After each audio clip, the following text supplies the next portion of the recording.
We are back. We have Mr. Dan Lozzi on the line with us. It's been an incredible interview. Dan, I wanted to get into some of the children issues, actually. Yep. Personally, I'd like to hear, and let's take up that cause for a second. Where would you like to begin in this regard?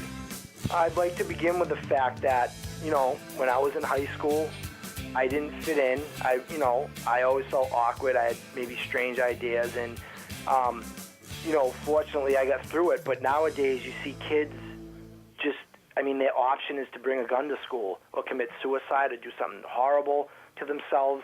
I talk a lot about that, about school violence, school bullying. As far as the really young kids, like the little toddlers and whatnot, we now have we have pole dancing classes where you can take your 3-year-old to.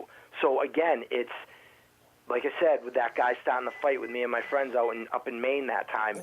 It's who is doing this? I mean, these are adults that I believe put these issues in the kids' heads, and it's the adults that set the example. So we shouldn't be amazed when we see kids bringing guns to school, or we see, you open up a stripper pole class for toddlers, and now they're stripper pole dancing. Well, of course. I mean, I saw that on Anderson Cooper the other day. There's so much subconscious child abuse that goes on that we just don't understand that adults have done this. That's my opinion. Well, let me throw this out at you. It's been suggested by many alternative news reporter that basically we're being run by pedophiles, a sick satanic pedophilia society that's trying to push their agenda of dehumanization onto us, break down our family values, corrupt the minds of our children. I feel that this is actually coming from the top down. In fact, BBC just was indicted. Oh, I saw that. Did you? I know what you're going to say. Go ahead. No, go ahead. What did you hear? That broadcaster from the BBC is who you're talking about, that guy who'd been around for years, and now he passed away, and all these people are coming forth saying that he was touching them, right? And now they're saying that it's being linked into the parliament itself. And I'm sure you're no stranger to the idea that Diane Core Halliburton, it's been admitted in mainstream media news, they were running child kidnapping, child sex slave rings. Yeah, I've read about that, yeah. I mean, that's right, just like you said, when people come on The View and they say it right up in your face, how can people actually hear that and then turn a blind ear, so to speak? Right. Well, there was another example I was going to give there, and it's slipping my mind. But actually, I know, it just came back to me. Let me put it to you this way, Michael, okay? Yes, sir. One of the greatest examples I see of this, about the sexualization of kids coming from a big corporation, Miley Cyrus, great example. Look what they did with Miley Cyrus, okay? She comes out on the Disney Channel, and if you look, this format has now been laid out for a lot of these Disney girls. She comes out, she's Hannah Montana, right? You get all the little girls into her. Right. Then you put her on tour. She's Hannah Montana. All of a sudden, one of these tours comes along, and I remember when it happened. She comes out for the first half. She's Hannah Montana, right? Then there's an intermission. Now, she's got a very, very young audience. After the intermission, she comes back out. Now she's Miley Cyrus. And then so slowly, Miley Cyrus, her second or third album comes out, and in her interview, she's like, you know what, I'm done with the child stuff. I need to, fill into my skin a little bit. I want to, show a little more, this and that. Suddenly, Miley's a sex object now. Well, what did you do? You just brought all these little girls up with Miley, and then they became sexualized as Miley became sexualized. I don't know if you follow what I'm getting at, but it was very orchestrated, I believe, to bring these girls up on Miley, and she's not the only example. There's been, I think Disney and Nickelodeon, all these shows, it's some of the themes I've seen. I remember one time on iCarly, the girl's talking about she spilt like barbecue sauce on her bra and she had to buy a new one, which might not sound like a lot, but there's like 7-year-old girls watching this stuff, and I keep my eye on the shows so that I know what I'm talking about, but I look at this stuff and I'm like, man, there's some young kids watching this, and like I said, you also got the commercial with Katy Perry, you got Kesha and all these, Nicki Minaj. They're embraced by those who broadcast to children. Well, look at Britney Spears. Oh, yeah. She's even, at least Miley made a transition when she got a little bit more age appropriate. Britney went right from Nickelodeon to the girl Disney, skirt. to the short skirts, skirt, to the plaid, old men, to being those old rich men, and I think they even parodied that in one of her videos. So you're talking about British Parliament. Well, there's your crowd. Caitlin, Hugh Hefner. Okay, I've used this example ad nauseum. When Miley Cyrus was 15 years old. Now, again, if I say child pornography, if I say child abuse, everyone right to attention. Everyone's going to fall right in line and say, yeah, I'm against that. But yet when it was on the news, when it made headlines, Hugh Hefner went up to Miley when she was 15 and said to her, he made her the offer, when you turn 18, I'll put you in Playboy if you want. Yeah, he and still Max, said that. He said that to a 15-year-old. Yep, I don't care that he added when you turn 18. Can you imagine if me or Michael said that to a 15-year-old, what would happen to us? We'd be in jail. It's shocking. It's right. shocking. But Hugh Hefner's a hero, and he gets away with it. He was also the neighbor of a very good friend of mine. Grew up with Really? someone that I know. Yeah, he wasn't always like that. You know, he was a decent. He's from New England. Caitlin, I've met quite a few people that know some of the Jersey Shore people. They went to school with them or live in the town. This is nothing personal. I mean, I don't have anger towards Katie. I have a friend who works for Katie Kesha now. He is one of her, has something to do with her touring requirements when she comes through Massachusetts. And I said to him, I got nothing against Kesha. If she showed up at one of my gigs, I'd talk with her. This is not personal. I'm sure these people think they're great people, but they got to stop paying attention. I mean, these people have great influence, whether they like it or not. Yeah, you're not talking about taking things personally. It's just priorities. You're asking people to look at what their priorities are again, and I get that. And I understand what you're saying. One of the things that Michael and I try to do is not just bash people over with the head by saying, hey, wake up, look at all this stuff you're letting slip by. We're also trying to find a way to empower them so that they can kind of come out of this mass depression. Right. And Katie, I do not have all the answers. Well, so many activists think they got it all figured out. I don't. Everything I'm saying could be nonsense. I invite people to take my view as one view, and by all means research other views. I think that's another wonderful way to empower people and that's one thing that we do too when we're discussing things that seem to be somewhat controversial. We'll say, look, we're getting this off the NASA website, or we're getting this from somebody else, and say, don't take our word for it. The information is right there for you, and we're just giving it to you in this format. But we're trying to also let people know that they don't have to be gloomy, that they can do things on a daily basis. We talk about voting with your dollar. We talk about influencing people, especially when we're talking about Monsanto and GMO and things like that. We're always encouraging people to demand labels and to vote with their dollars. And Katie, listen, put it to you this way. I am optimistic. You got to understand something. Sure. When I started this project that I'm doing, 30 people knew about it, about 30. I've been in front of so many audiences. So many people have gone to my website. I've been all over the place. I mean, every day I'm getting emails from people. There is hope. I mean, there are people that don't like this. It's just you got to blast them out of the bubble. And again, I was given nonprofit status by the government. So again, it's like even the government kind of helped me out a little bit with this. And so I can't completely just blame the leaders.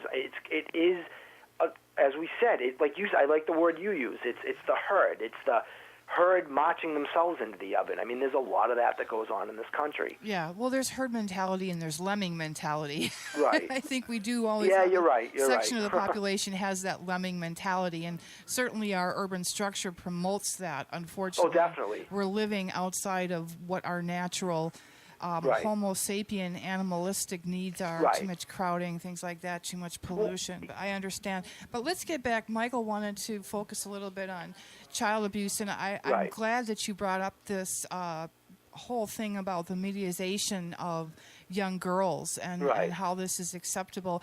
It's always astounding to me to get the views from overseas. We will quote other publications from across the water here, and they don't even spend their time. You don't see Jersey Shore headlines in any of the European newspapers. You don't see. It's on. There might not be headlines. It's on, which I say is more to their credit. They can watch it, and they don't spend the same time we do on it. Absolutely not. Right. And it's just they look at our stuff, and it's ridiculous. All of our life is like page 6 from London. It's not. We don't have any front page anymore. Right. Just Caitlin, crazy. I'll tell you what. Look, I'm sorry. Were you finished with your statement? Absolutely. Go right ahead. Okay. Well, I'll say 2 things about that. number one, you got to understand something. I mean, people bring up to me all the time, you can, and I've seen this with my own eyes. You can go to Europe. I saw it in France, I believe. I mean, they've got pornography in the convenience store right out where the little kids can see it. And a lot of people have pointed to me like, listen, man, when you're over in Europe, the kids know about sex and private parts, and they've seen all the sex on TV and pornographic images when they're very young. Well, how do you explain that? Why is it okay for Europeans to show that to kids and not over here? Or why is it okay for them to have no drinking limit and this and that? You got to understand something about Europe.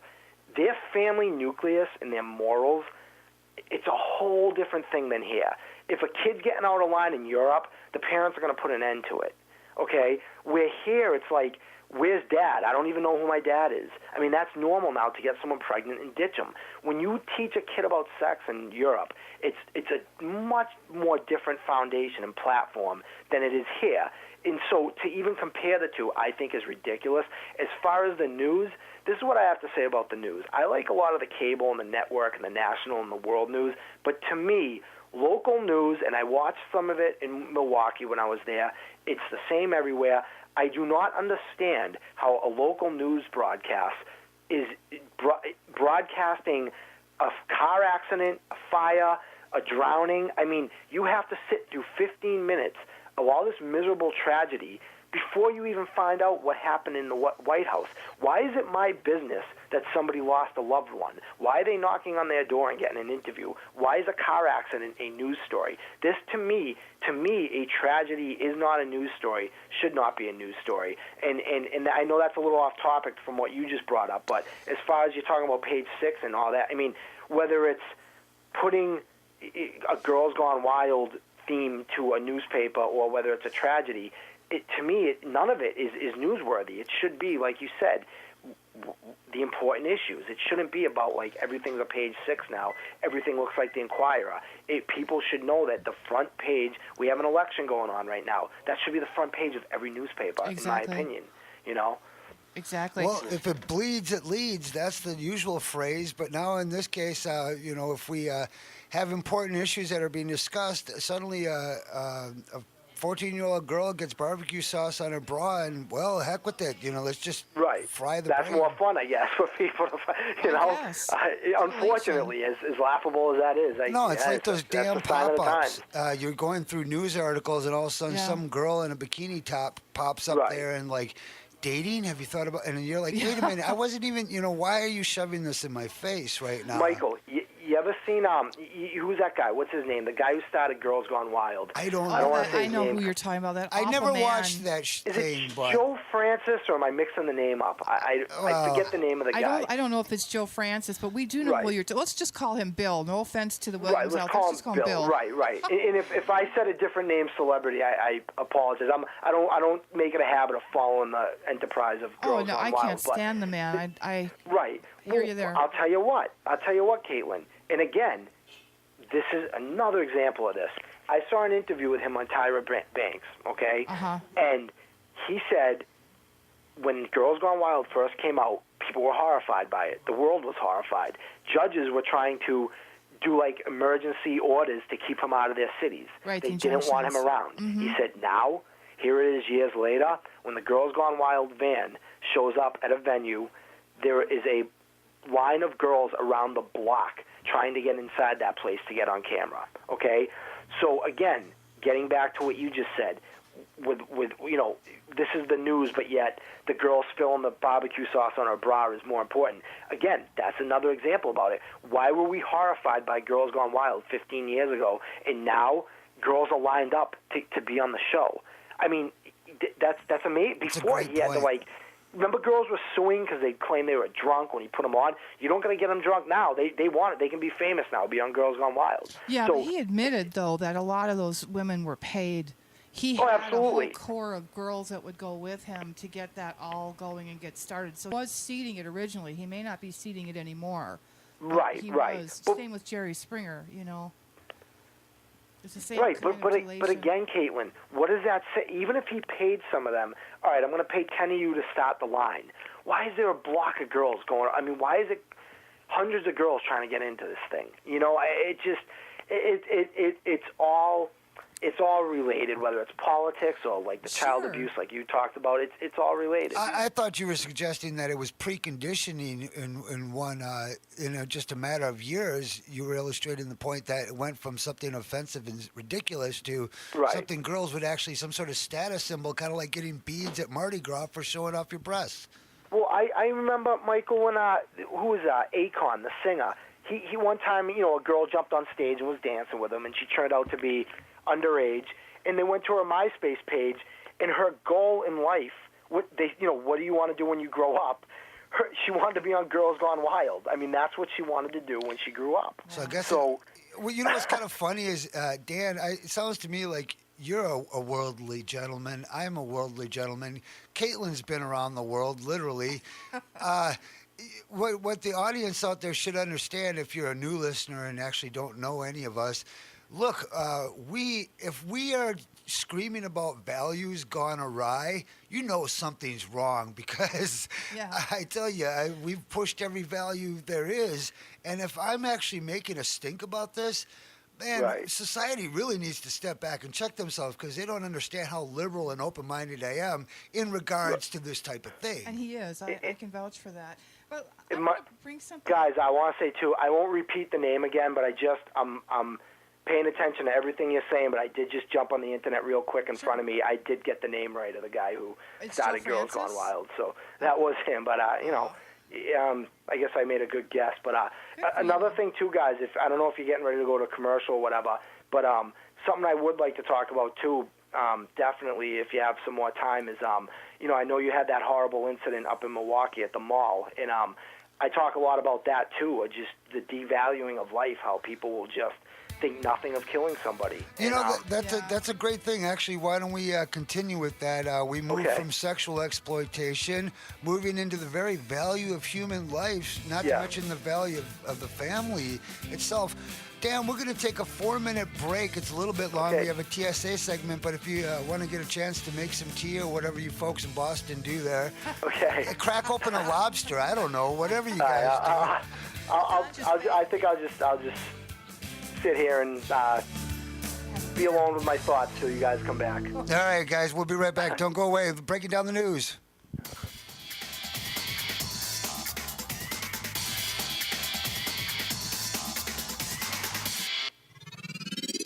You're listening to RiverwestRadio.com.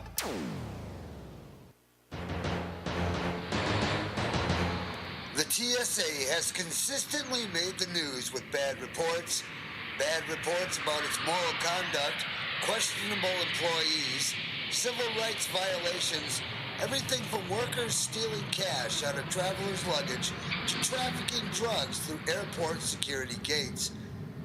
Congresswoman Blackburn recently brought to the news media an awareness of the TSA's hiring of known child molesters and child porn collectors. My question is, why are we putting up with this? Why have we become so tolerant of being peasant slaves that we will acquiesce to anything? I've come to the DFW International Airport outside Dallas, Texas, to ask some questions of ordinary passengers and to interview the TSA workers themselves. Let's go in and see what they have to say. I don't like what I have to put up with every time I fly. Ted Wilsonberg travels by plane frequently and has to get groped on a regular basis. But does he have to put up with this? No. Hell no. I'd kick these guys out of here if I could. So you don't think that we need to be molested in the interest of national security? No. Think about it. A police officer can't just come up and put their hands in your crotch. You're right. But these guys feel me up every time I pass through these gates. But why do you put up with it? I have to do this. My job depends that I fly 3 to 4 times a week. I have a family, you know? The TSA stands for total suckasses when it comes to trampling on the Constitution and the Bill of Rights. How do they get away with it?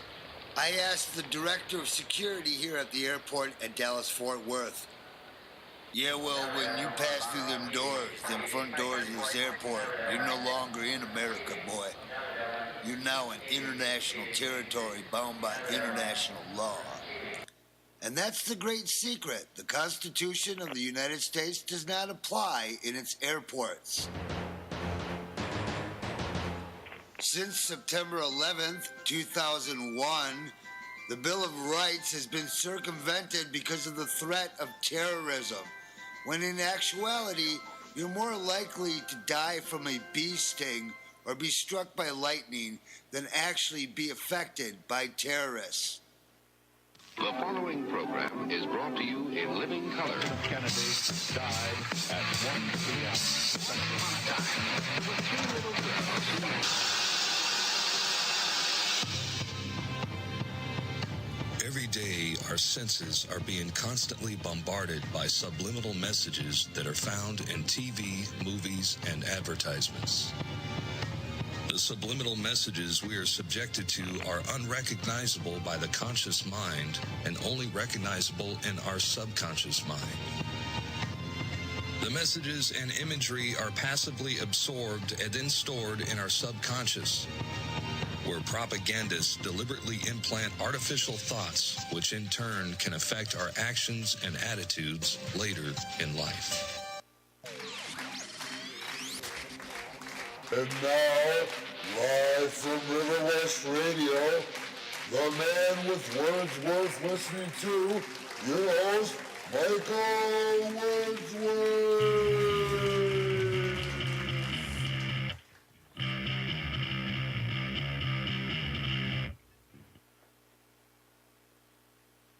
Are you in Boston, Dan? Yeah, in Massachusetts. I'm in the Plymouth area, actually, Okay. down on the South Shore.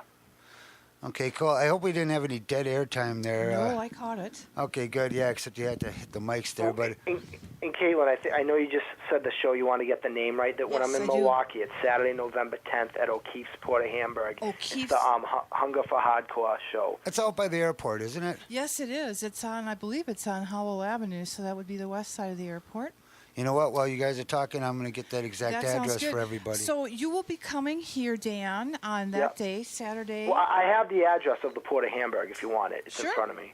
It's 5937 South Howell Street in Milwaukee, obviously, and it's my buddy Zach from the band New Society of Anarchists is putting it on. It's like it's for a good cause. It's I guess it's like a food drive type thing Yes. for the homeless, as I understand it. And like I said, if you go to my website, www.theoutlookspeaks.org, and it's O-R-G, just like the organization, The Outlook Speaks, and you can contact me. I mean, my information's all in the live journal for the shows and everything. And like I said, it's my second time in Milwaukee, and I'm just out there for that, and then a show in Illinois, and you know, that'll hopefully be fun. If anyone listening wants to come out and meet me, I'll have a big table set up, and starts around 5 or 6, I think, and I'm going on after the second band. Well, we'll make sure that we announce that again as the date gets closer. We're here every Awesome. Friday from Great. 3:30 to 6 p.m., and our shows are archived through iPod, I guess. Right, you will be Podcast? able to go to breakingdownthenews.com. On the right-hand side, you'll notice that the latest shows are posted.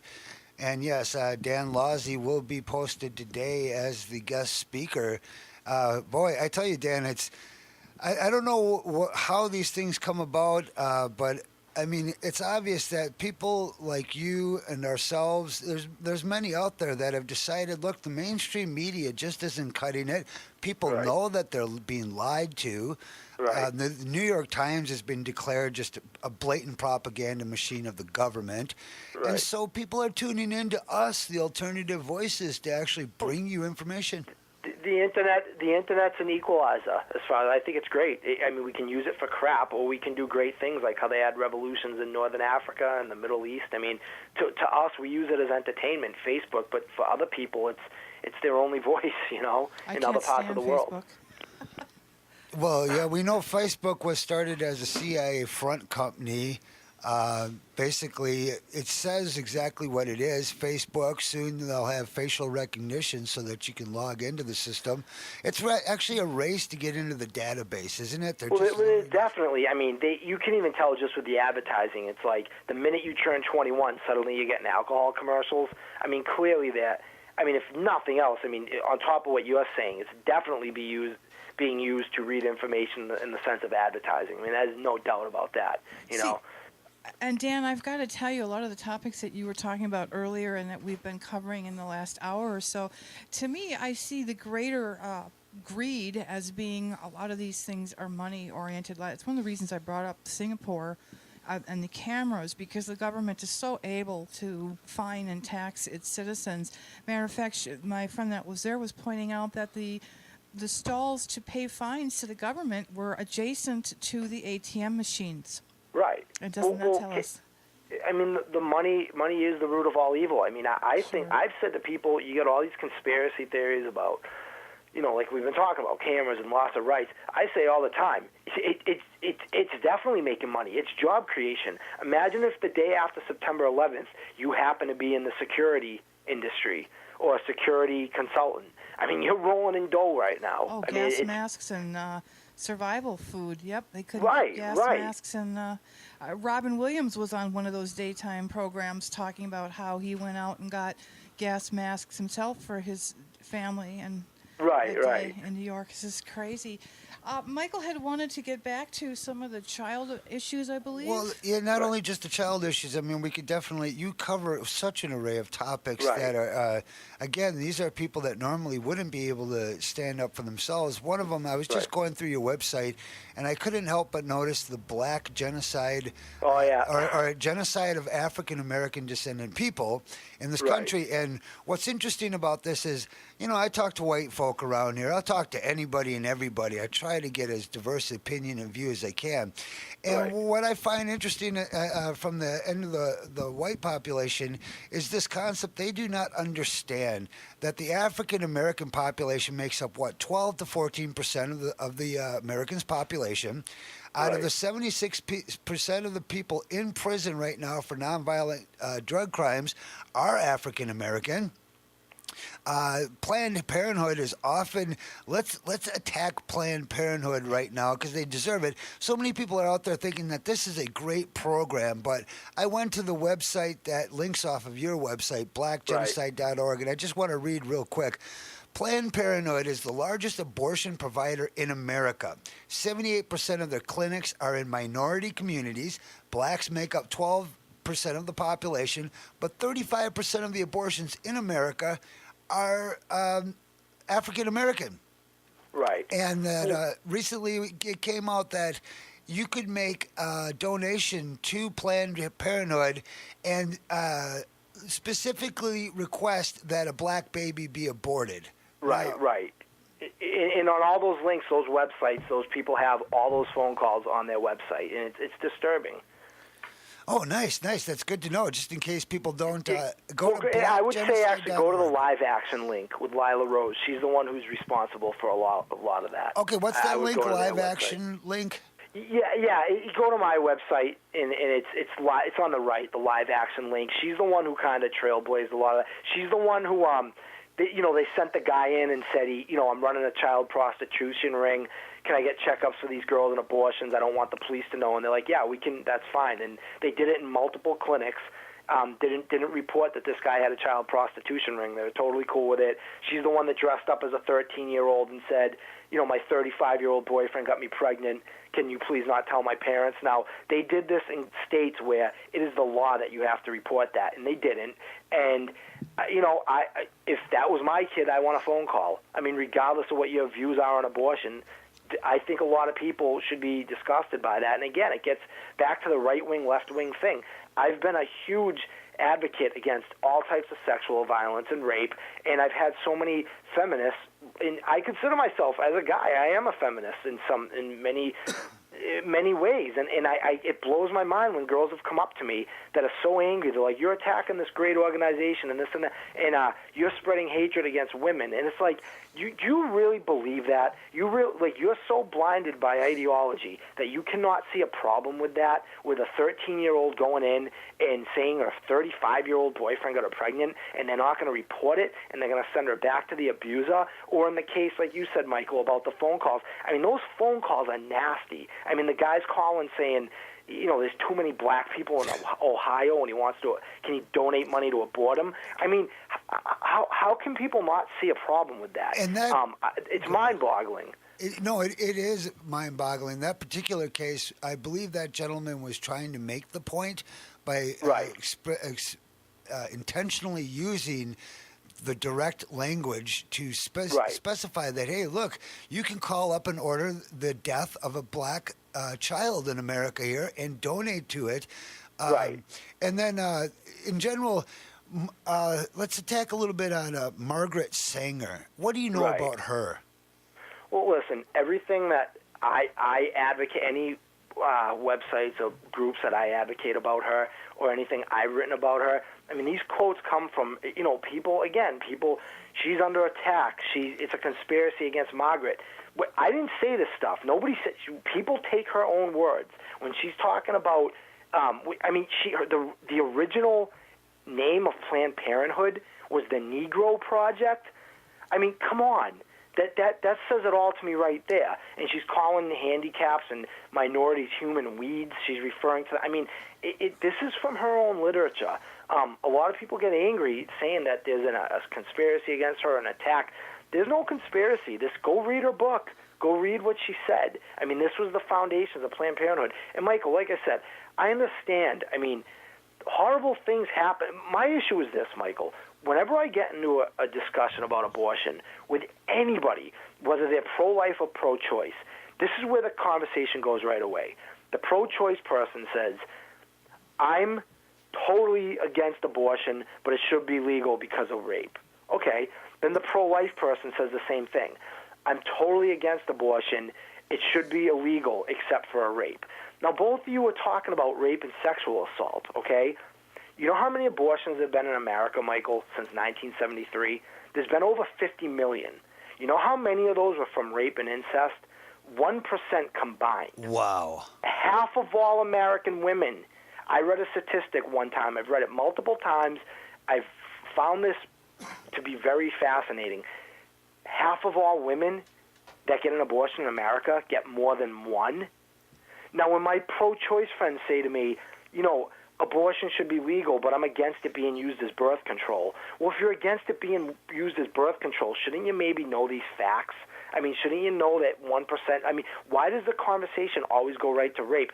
To me, that's an insult to rape victims. Now, I've had, contrary to popular belief, I've got many young ladies who have helped me out with my organization, who sit at my table with me, that are not only pro-choice, that have not only been sexually assaulted, but have had abortions.